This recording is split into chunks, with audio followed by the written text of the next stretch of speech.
Hey guys, welcome back to another video. So this one we're going to go through is a little bit controversial in a way. Everyone's view on cheap versus expensive camping products, and I mean everyone's a little bit each to their own. And today I'm going to go through our setup. Now, in no way am I sponsored or supported by Kings. I'm just going to put that out there pretty quickly on that one because there is a lot of King stuff in our setup. But well, go through it and show you what we got and what we think, and does it last? And I think that's probably the biggest thing a lot of people have questions on. Alright, so I'm going to start at the front of our Hilux. Now, we've had the Hilux for 8 months now. Had most of this stuff, I wouldn't say most, like a fair bit of it for about that long. So a couple of weeks after we bought the Hilux, we ended up getting spotlights.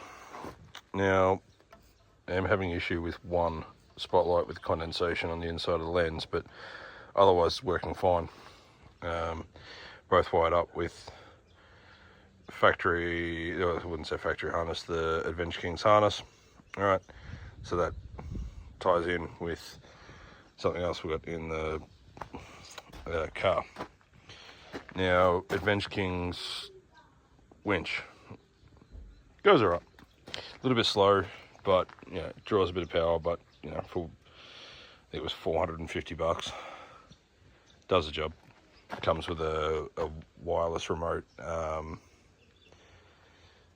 But yeah, so it just does the job. Now, up on the roof rack, we're running light bars as well. They spread amazingly on the highway. Just gets that little bit further out towards the sides of the car. Now, obviously that bag's blocking a little bit, so it's not really easy to see, but most of our lights on this vehicle are Adventure Kings. We've even got side lights that I chuck on the highway. Just gives that bit of a spread down the side of the vehicle, especially for kangaroos and stuff. But yeah, we've got other two on the other side as well. But same time I bought a table. I mean, it's a little bit fiddly, but it packs up relatively small. And when I was saying before about that light situation, so we run the 6-gang switch panel, and that controls all of our lights. So you've got the spotlights, the roof lights, and each side. We also run a secondary BCDC charger, ignition triggered, so we've got that triggered, so if we want to turn it on while we're on a long trip, we can. If we want to leave it off, we leave it off. So that just sits in here like this. Then we got relatively new, I think we only got these probably like a month ago, but dash mat organisers. They work pretty well. Haven't really had much of a chance to use them, but they do the job. Like, again, cheap products like came up $40 director's chair, and come into our power setup. Like, again, another new product I've only just had recently, 3000 watt inverter. We had the 1500 watt and that worked really well. New style remote on this, which we've also got in the caravan, works really well. Upgraded from a 200 to a 300 amp lithium. I haven't really used it that much. Most of the time we've been going away, it's only just been day trips, but it does the job.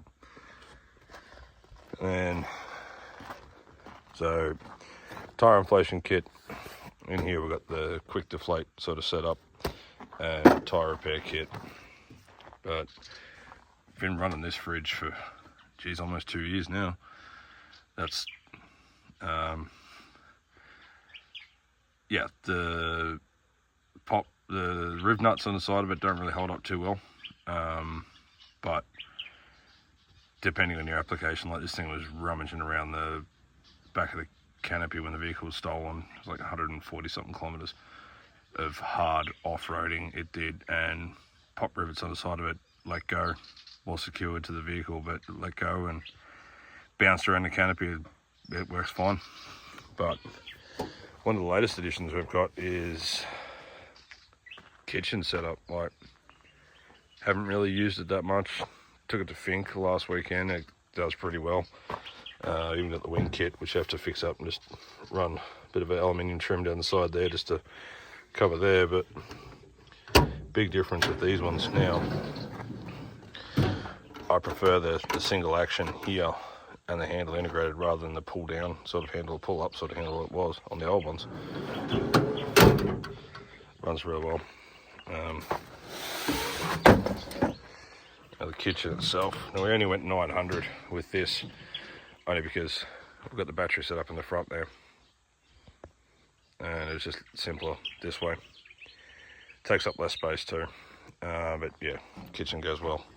Runs on retractable lock and slides, little table that pulls out, little cutlery drawer, and dividers in there. But yeah, we run everything in here, but doesn't really seal up that well. Mind you, we have a tub and canopy set up, so you know, dust gets in. Even with, we have a dust defense kit, runs down through here. They've also got a little fan up the front there that draws a bit of air in, but still gets in. But yeah, I mean, we're happy. The latest addition that I've only just installed last weekend, just before Fink, the 180 awning. So it does pretty well for what it is. But yeah, do you get good value with Kings? Like, yeah, I've, from my experience, the value for money is there. Is it cheap and nasty? Well, some of the stuff is, but you get that with any brand. Doesn't really matter what kind of brand it is, but for what we've done with this vehicle and previous vehicles and previous camping setups, it's done the job. Like, I've got a Big Daddy Deluxe Swag that's been running, that I've had for the last 4 years, and you know, it's gone through torrential rain and dust and cold weather, warm weather. Like, it's probably outlasted any other sort of camping setup that I've had before. Like, we used to run tents and stuff, and did it last? Not really. Cheaper quality ones wore out quicker, but everything has a use. And does Kings get people into camping relatively cheaply? Yeah, but for us, the biggest thing here in the centre of Australia is freight. Like, making sure that we get anything that we do buy on a good deal to justify the freight.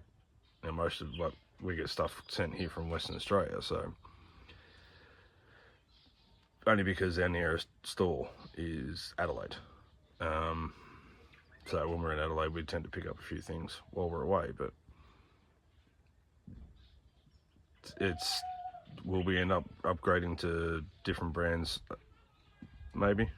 We'll see how we go. Like, we may just replace bit by bit, see how we go. But value for money, it's there for us. So we're all about budget sort of setup. So now, you know, we've had the 180 and the draws for a short period of time now, so I can't really give a definitive view of them. We're still trialing them out, but for now, like, for what we paid for them, they're bugger all. Like, always go on a deal. They've always got bundles and specials, and you know, you get a set of drawers with something like a little light or something. You'll find the retail prices are way more expensive than a bundle price, so it's worth getting a bundle. But we go down corrugated roads and dirt roads all the time, sand dunes, you know, dry rivers around here, and everything seems to be holding up pretty well. Like, the spotlight's only got one little issue with the condensation in the light, but does it still work? Yeah. Will it last? Time will tell. But the value for money was there, so, and they're bright as buggery too, like, surprisingly. For how much we paid for them, they're bright. So, but yeah, we'll keep running it. Like, we've got Red Arc stuff, and you know, we've kind of spent a little bit of money on the decent stuff that we want reliability, that we know will last. but the other stuff we've just gone budget. So yeah, that's my view of Kings in harsh conditions. Like we get 40+ degree weather here during summer, the intense heat and stuff, and it lasts. Like the fridge might run for a fair bit longer than say an Evercool or a Engel or even a Dometic, but you get what you pay for. And I think that, you know, will it last 10 years? Probably not, but does it suit us for now? Yeah. So thanks for watching, guys. We'll catch another one, but the next one's going to be a little bit interesting. This one. So watch here for this one to be about maintenance of your vehicle and like remote travel, like tips and tricks as well. So thanks, guys.